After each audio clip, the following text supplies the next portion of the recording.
Après la réunification du Vietnam le 24 juin 1976, la nationalisation des entreprises, la collectivisation des terres, mais aussi le manque de liberté et la répression exercée par le régime de Hanoï font fuir plusieurs centaines de milliers d'opposants par voie de mer.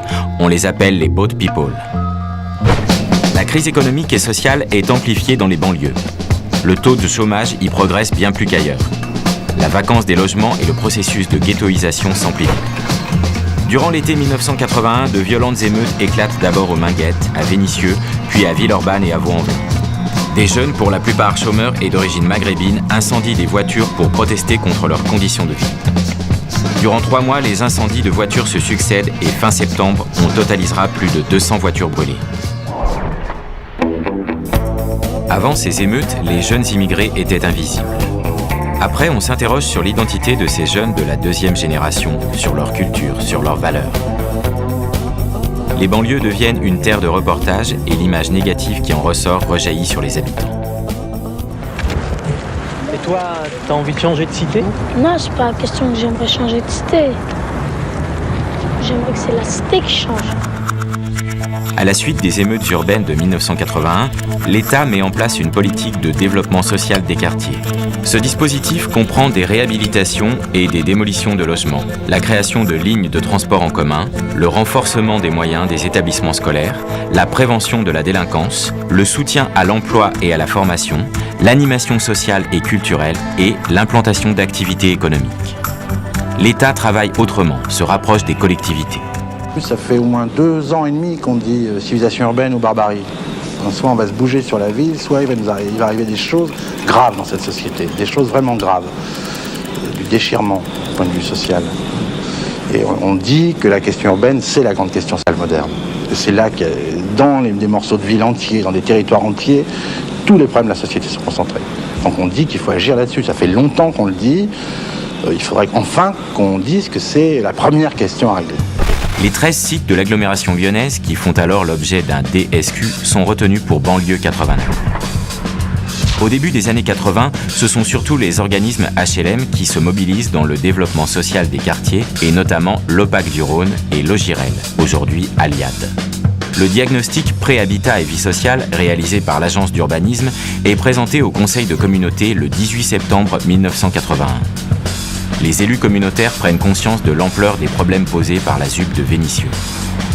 Ils décident de donner un cadre contractuel aux différents partenaires et le dossier des Minguettes devient un dossier communautaire. En 1982, le premier comité de pilotage du dossier d'agglomération des Minguettes se réunit à la mairie de Vénissieux en présence d'Hubert Dubedou. La réhabilitation de plus de 600 logements est lancée par Logirel. Une vingtaine d'équipements sont créés ou agrandis et des espaces publics sont aménagés. 3 tours du quartier Montmousseau des Minguettes seront aussi démolis en 1983.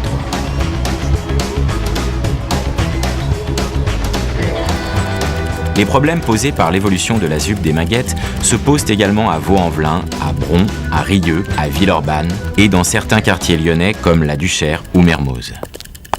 Au cours du printemps 1982, la commission permanente pour l'habitat social, créée à l'initiative de l'agence d'urbanisme pour fédérer une dynamique solidaire d'agglomération, se réunit pour la première fois. Cette commission souligne la nécessité de passer du communal à l'intercommunal en matière de politique de logement et du peuplement. Elle participe à la naissance d'un milieu lyonnais sur les questions urbaines, d'immigration et de logement.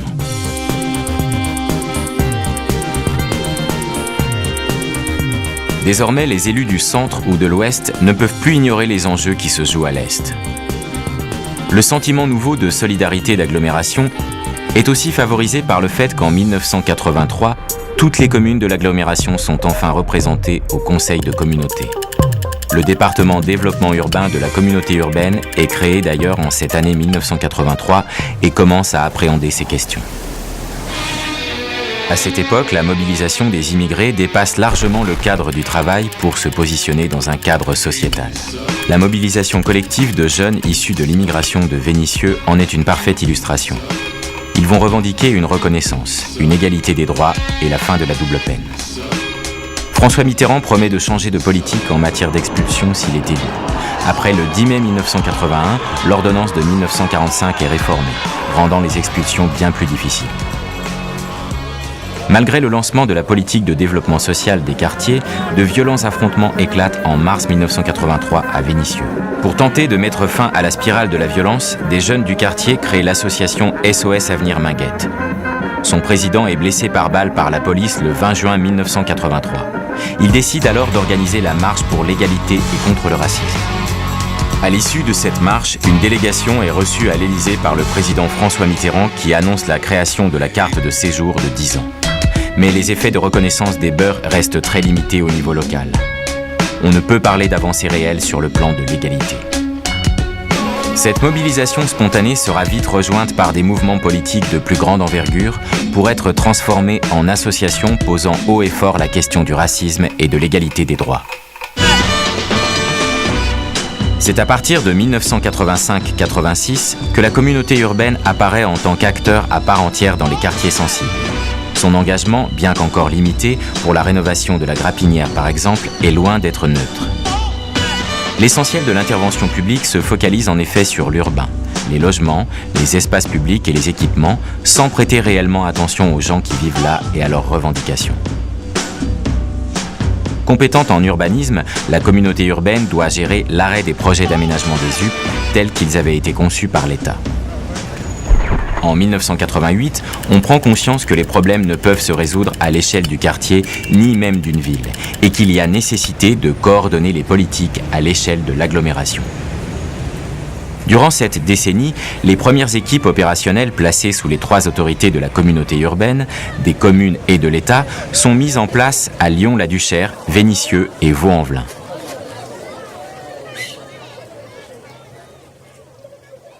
Dans les années 80, la démonstration est faite que la culture a sa place aussi dans les banlieues. Durant cette décennie, on assiste à l'ouverture du Théâtre de la Renaissance à Oullins, du Centre d'art plastique de Saint-Fond qui cherche à mettre l'art à la portée de tous, de la Fête du Livre de Bron, de la Maison du Livre de l'Image et du Son à Villeurbanne, nouveau concept de médiathèque, du Festival à Vaud Jazz, du Musée urbain Tony Garnier, cité des États-Unis de Lyon. La fin des années 80 et plus encore les années 90 vont être marquées par le développement de la culture hip-hop. Sa reconnaissance comme pratique culturelle à part entière marque un tournant majeur dans l'attention portée par la France aux populations issues de l'immigration et aux banlieues. La création du défilé de la Biennale de la danse de Lyon s'inscrira dans cette dynamique de reconnaissance de la créativité culturelle des banlieues.